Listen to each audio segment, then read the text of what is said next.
NDTV India के इस खास शो में आपका स्वागत है। मैं हूं शारिक खान। राजस्थान के करौली में जमीन विवाद में मारे गए पुजारी का अंतिम संस्कार कर दिया गया।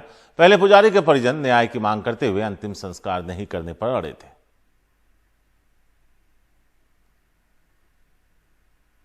करौली जिले की एक छोटे से गांव बुंका में राधा कृष्ण मंदिर में पुजारी बाबूलाल वैष्णव की हत्या बुधवार को हुई।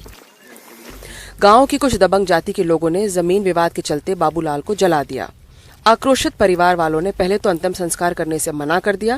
पहली मांग तो ये है कि आरोपियों को गिरफ्तार किया जाए और उसके बाद हमारा मुआवजा मिले 50 लाख रुपए और नौकरी।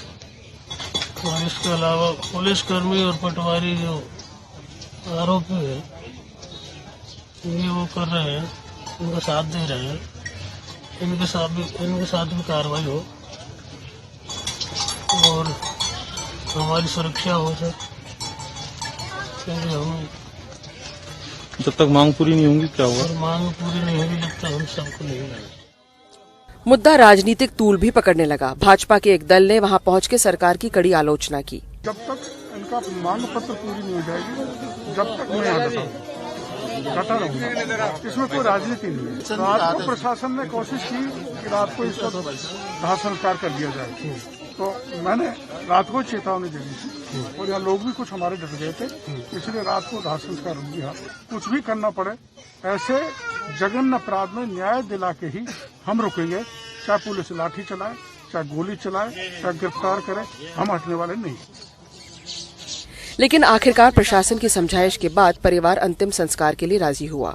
इन्होंने प्रशासन से और राज्य सरकार से कुछ मांगे रखी हैं, वो मांगे हमने उच्च अधिकारियों के माध्यम से सरकार को अवगत कराएंगे। और दूसरा, परिजनों से निवेदन किया जा रहा है कि वे इसका अंतिम संस्कार कर दें। मरने से पहले अपने पर्चा बयान में बाबूलाल ने आरोपियों के नाम लिखवाए थे, जिनमें से 2 पुलिस हिरासत में हैं और 3 अन्य की गिरफ्तारी बाकी है।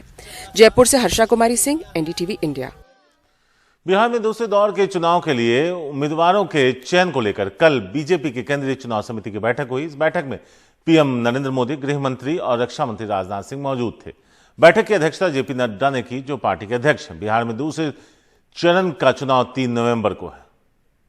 और आपको बता दें कि आज पहली रैली है जेपी नड्डा की, जो गया में होगी। सबसे पहले जेपी नड्डा पटना जाएंगे, जहां वो प्रसिद्ध हनुमान मंदिर में पूजा करेंगे। उसके बाद वो गया में एक रैली को संबोधित करने वाले हैं।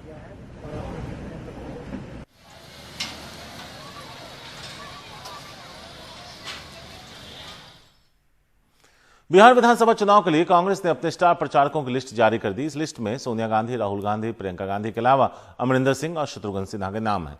कुल 30 नेताओं के नाम हैं। इनमें मनमोहन सिंह के भी नाम है, गुलाम नबी आजाद, अशोक गहलोत, सचिन पायलट भी स्टार प्रचारकों में शामिल हैं।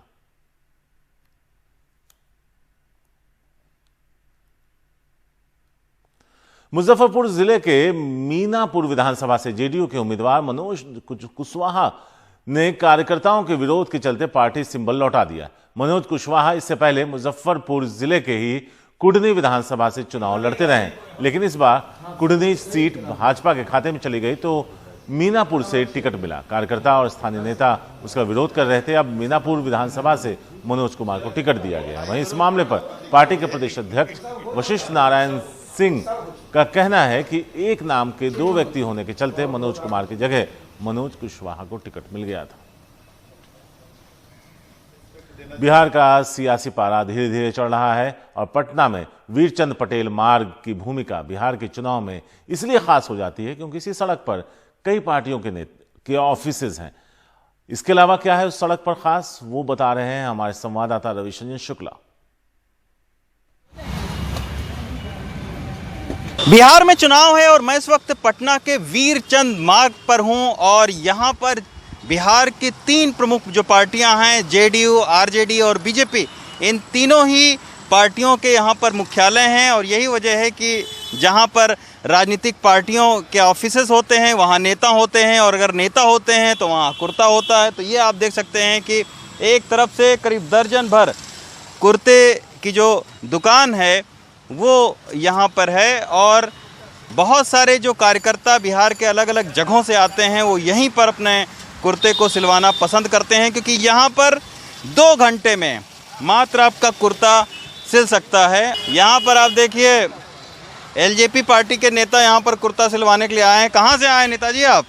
हम दरभंगा से हायाघाट विधानसभा से आए हैं। अच्छा, जी। तो अभी क्या माहौल चल रहा है? कौन कौन पार्टियां लड़ाई में हैं? कौन जीत रही है? अभी हम कुछ नहीं बता सकते हैं, कारण कि त्रिकोणीय लड़ाई है। किस-किसके बीच? एलजेपी, बीजेपी और ये राजद। अच्छा, आरजेडी। पार्टियों में त्रिकोणीय लड़ाई है। अच्छा, ये बताइए कुर्ता कौन सा कलर का चल रहा है इस समय नेताओं के बीच में? जो पसंद है, जैसे हमको व्हाइट पसंद है तो व्हाइट पहन रहे हैं। तो व्हाइट क्यों पसंद है? आखिर नेता जो है वो सफेद कुर्ता ही क्यों पहनते हैं? अब अपना अपना इच्छा की बात है, ये कोई जरूरी नहीं है कि एक ही कलर पहनना है, बहुत सा कलर है। तो 2 घंटे में आप कुर्ता बना के दे देते हैं? 2 घंटे में नेता बना देता हूँ। नेता बना देते हैं? हाँ, 2 घंटे में एकदम फ्री। हाँ। 2 घंटे में नेता बना देते हैं? 2 घंटे में नेता? हाँ। Sure shot? यस।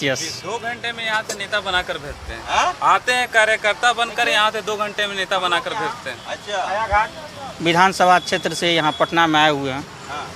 हमारे दिवंगत नेता माननीय रामविलास पासवान जी का निधन हो गया।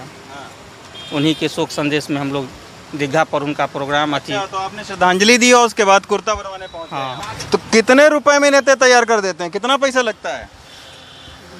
पैसे के कोई यह नहीं है, जैसे मीटर कपड़ा लिए वैसे सिलाई 300 रुपये मिलते हैं हम लोग के। अच्छा, और कपड़ा? कपड़ा दुकानदार बताएं कितना कपड़ा लेते हैं सिलाई में। मतलब कपड़ा में जैसा 200 रुपये मीटर, 100 रुपये मीटर, 80 रुपये मीटर, 120 रुपये मीटर, जैसा कपड़ा लिए 350, 400, जैसे क्वालिटी के कपड़े लिए उस तरह से अपना रेट लगा। हज़ारों में हो गया कुर्ता पजामा। कितने दिनों से आप लोग यहाँ दुकानदारी कर रहे हैं? हम लोग यहाँ कम से कम 5 बरस से 10 बरस से दुकानदारी कर रहे हैं। अच्छा, तो ये आप देखिए, यहाँ कार्यकर्ता बनकर लोग आते हैं और नेता बनकर जाते हैं। तो इसी की वजह से ये सारी जो दुकानें हैं वो मशहूर हैं। और जैसे जैसे चुनावी माहौल अपना रंग पकड़ रहा है, वैसे वैसे कुर्ता बनाने का काम भी जोरों पर चल रहा है। पटना से रवीश रंजन शुक्ला, NDTV।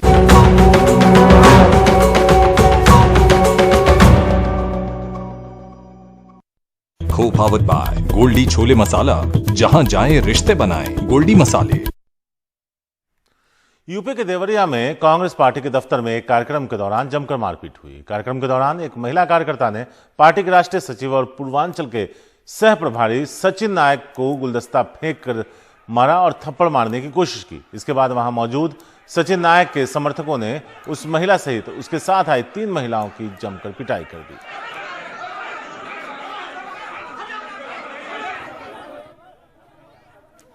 बाबा का ढाबा की वीडियो खूब वायरल हुआ। उसके बाद ढाबे वाले बाबा की मदद के लिए कई लोग सामने आए। इसी तरह आगरा के कांची बड़े वाले चचा का वीडियो अब वायरल हो रहा है। आगरा के पॉश कॉलोनी कमला नगर में 90 साल के बाबा कांची बड़े का ठेला लगाते हैं। कोरोना के बाद से बाबा बहुत परेशान थे, बिक्री नहीं हो रही थी। ऐसे में बाबा का ढाबा देख एक युवती ने बाबा का वीडियो सोशल मीडिया पर वायरल कर दिया, जिसके बाद यहां भी लोग आकर वड़ा खा रहे हैं।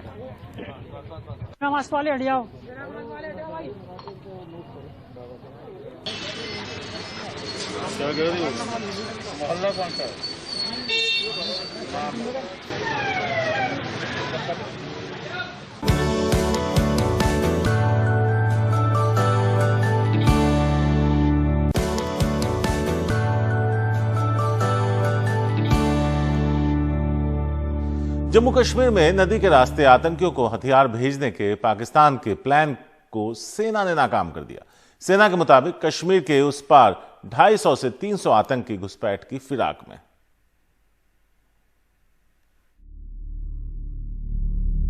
इस वीडियो में 2-3 संदिग्ध आतंकी किशनगंगा नदी पर कुछ हरकत करते साफ दिख रहे हैं।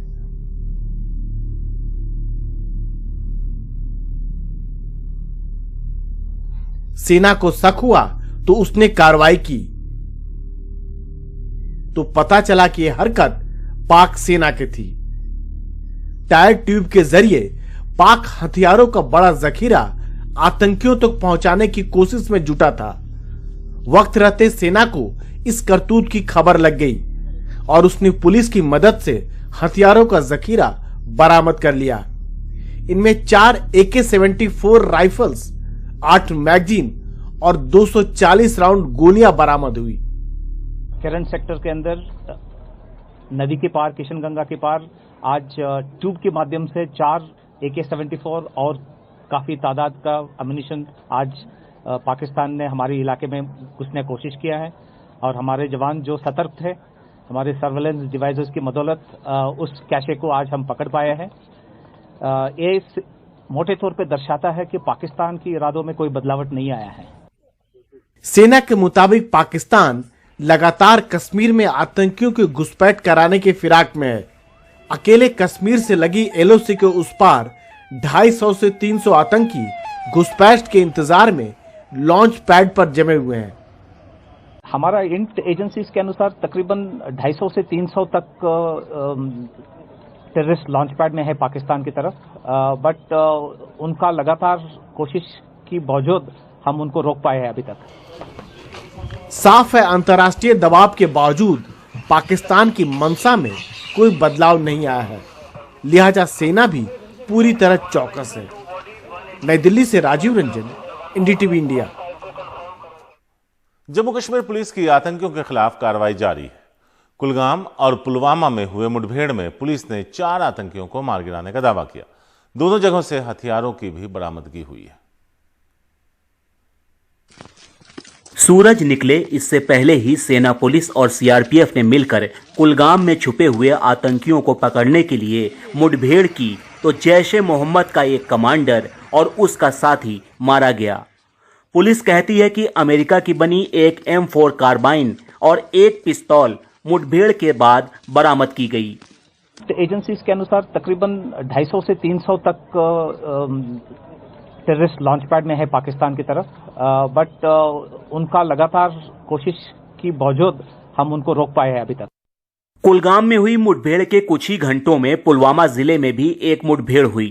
पुलिस का दावा है कि 2 आतंकी मारे गए और उनके पास से 2 AK-47 राइफलें बरामद हुई। पिछले 3 दिनों में दक्षिण कश्मीर में होने वाली ये तीसरी मुठभेड़ है। इससे पहले 3 आतंकी शोपियां इलाके में मारे गए थे। श्रीनगर से नजीर मसूदी की रिपोर्ट।